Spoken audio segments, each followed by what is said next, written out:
Search operations continue in KwaZulu-Natal. Almost 400 people have unfortunately died, with many still missing. eNCA's Lethiwe Mdluli brings us the very latest. Thank you very much for your time, Lethiwe. Obviously, we've been seeing some mop-up operations that are happening, and you're currently spent some time with a search and rescue team in the area. I mean, what is the latest in terms of the situation currently?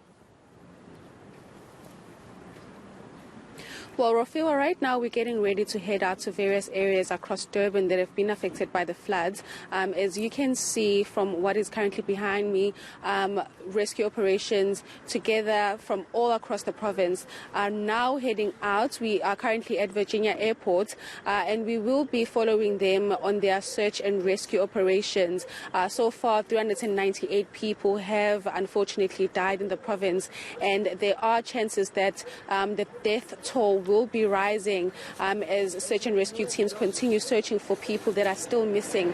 We do understand that over 27 people in the province still remain unfound, and these teams are currently here to help out local teams in those efforts where they can find those missing people. I spoke to a resident of eNCA earlier on, Pastor Ntobeko Shabane, who did share that as a community since Tuesday they've been helping those who've been displaced and also those who have lost their loved ones. He did share that currently a family is still missing about 6 people, and 10 people from that family died unfortunately during the floods. And he also shared that a 2-month-old baby still remains missing, and that is all happening in eNCA, in Emachobeni. So we will be heading out to eNCA and just find out so far with the mop-up operations how the search and rescue teams will be conducting those search operations. I spoke to Candice a bit earlier on, Candice Grobler, who has been in and around Durban,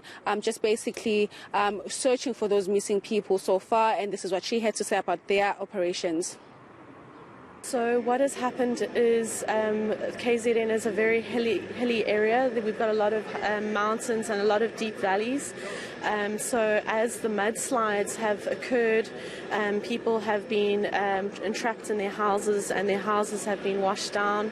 Obviously with the flow of the water, with the mud and the rubble, it has washed into the rivers, and that has resulted in the bodies then going down with the currents and the turbulent water into the ocean, and then washing up on the beach. And Lethiwe, one of the difficulties here, apart from finding these bodies that have been washed away by the floods, is also getting access to different areas. We do know that the rain has caused a lot of damage to road infrastructure. So the teams have a lot of work ahead of them. You know, we do have the helicopters, but we're going to still need some ground manpower. Certainly, Rafiwa, and also when I was speaking to the search and rescue teams earlier on, the station commander from the Cape Town team who came down to Durban to help out other teams that are here, he was sharing that since they've been on the ground, it's very hard to access some of these places, especially informal settlements.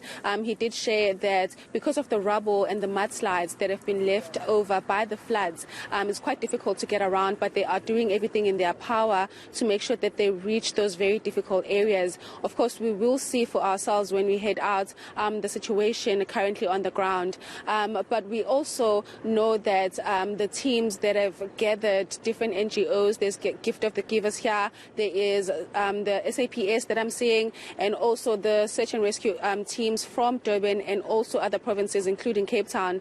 They are saying that they are working together very hard to find those bodies and also to bring closure to families.